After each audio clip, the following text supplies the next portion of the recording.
नमस्कार साथियों। National Herald अखबार और एसोसिएटेड जर्नल्स लिमिटेड की सच्चाई क्या है? क्योंकि आजकल बीजेपी और मोदी सरकार के द्वारा श्रीमती सोनिया गांधी और राहुल गांधी जी के खिलाफ दायर की गई चार्जशीट और अटैच की गई संपत्ति बहुत चर्चा में है। क्या यह सच है या झूठ है? क्या यह असलियत है या फर्जीवाड़ा है? केवल साधारण तथ्यों से इसका आकलन आप लगा सकते हैं। पहला तथ्य, नेशनल हेराल्ड अखबार क्या है?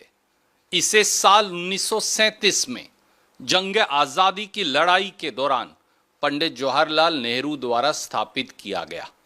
इसकी मालिक कंपनी जो 1937 में बनी वो थी एसोसिएटेड जर्नल्स लिमिटेड और इसके प्रणेता थे महात्मा गांधी, सरदार वल्लभ भाई पटेल, टंडन साहब, किदवई साहब और अन्य स्वतंत्रता सेनानी। यह अखबार स्वतंत्रता सेनानियों की आवाज उठाता आया, आजादी के आंदोलन की आवाज उठाता आया।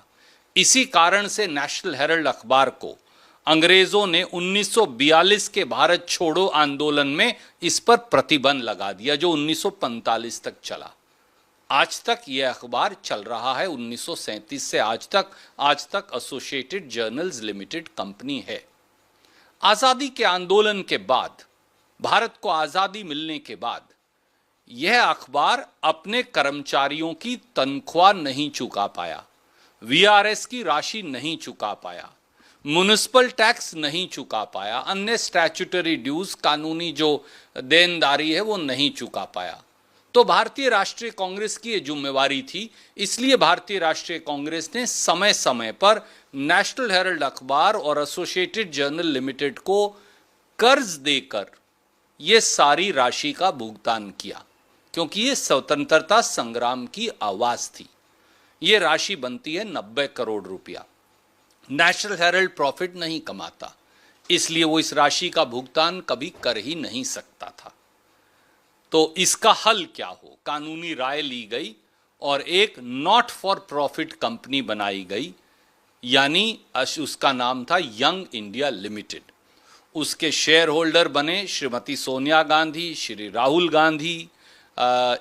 इसके अलावा शेयर होल्डर और डायरेक्टर बने श्री सैम पिट्रोडा, श्री ऑस्कर फर्नांडिस, श्री मोतीलाल वोरा। ये सब लोग उसके शेयर होल्डर, डायरेक्टर यानी कांग्रेस के लोग ही बने। और उस कंपनी ने 50 लाख रुपया कांग्रेस पार्टी को देकर वो 90 करोड़ का कर्ज ले लिया। अब नेशनल हेराल्ड तो वो कर्ज चुका नहीं सकता था, इसलिए उन्होंने यंग इंडिया लिमिटेड को इसके शेयर अलॉट कर दिए। नॉट फॉर प्रॉफिट कंपनी क्या होती है?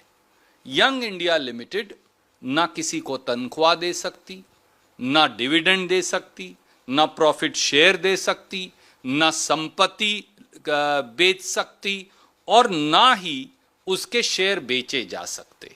ये एक ऐसी कंपनी है, तो इससे कोई फायदा किसी को हो ही नहीं सकता। अब एक 2012 में शिकायत दायर होती है चुनाव आयोग में। किसके द्वारा? श्री सुब्रमण्यम स्वामी के द्वारा, कांग्रेस पार्टी के खिलाफ, कि 90 करोड़ का कर्ज क्यों दिया गया। चुनाव आयोग इसको खारिज कर देता है। इसकी अपील वो सुप्रीम कोर्ट में दायर नहीं करते। उसके बाद एक दरख्वास्त ईडी को दी जाती है। किसके द्वारा? सुब्रमण्यम स्वामी जी के द्वारा। वो दरख्वास्त भी अगस्त 2015 में मनी लॉन्ड्रिंग का जो केस कहते हैं, ईडी के द्वारा खारिज कर दिया जाता है, बंद कर दिया जाता है। जब बीजेपी को लगा कि इसमें कुछ है ही नहीं गलत, और ये सारी चीजें चुनाव आयोग ने भी बंद कर दी और अब खुद उनकी सरकार में, बीजेपी सरकार ने, ईडी ने भी बंद कर दी, तो आनन फानन में ईडी के डायरेक्टर राजन कटोच को बदल दिया जाता है और सितंबर 2015 में बंद हुए केस को दोबारा चालू किया जाता है, जिसकी अब 10 साल के बाद एक फर्जी आरोप पत्र जाहिर किया जा रहा है। हमारे बड़े सीधे सवाल हैं। पहला सवाल, दोस्तों, क्या यंग इंडिया लिमिटेड ने एसोसिएटेड जर्नल्स लिमिटेड या नेशनल हेराल्ड की कोई संपत्ति खरीदी? जवाब नहीं में है।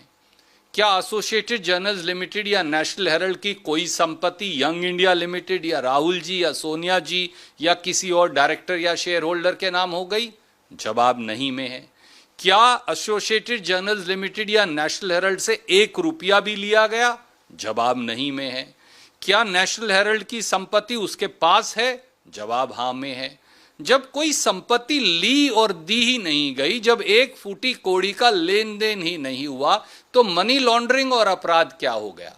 भैया साधारण भाषा में कहूं, अखबार हमारा, स्वतंत्रता संग्राम की लड़ाई हमने लड़ी, अखबार स्वतंत्रता संग्राम में हमने बनाया, आज तक अखबार हम चला रहे हैं, अखबार में जो सारा खर्चा और लोन दिया वो हमने दिया, कांग्रेस पार्टी ने दिया, तो फिर बीजेपी के पेट में दर्द क्यों हो रहा है?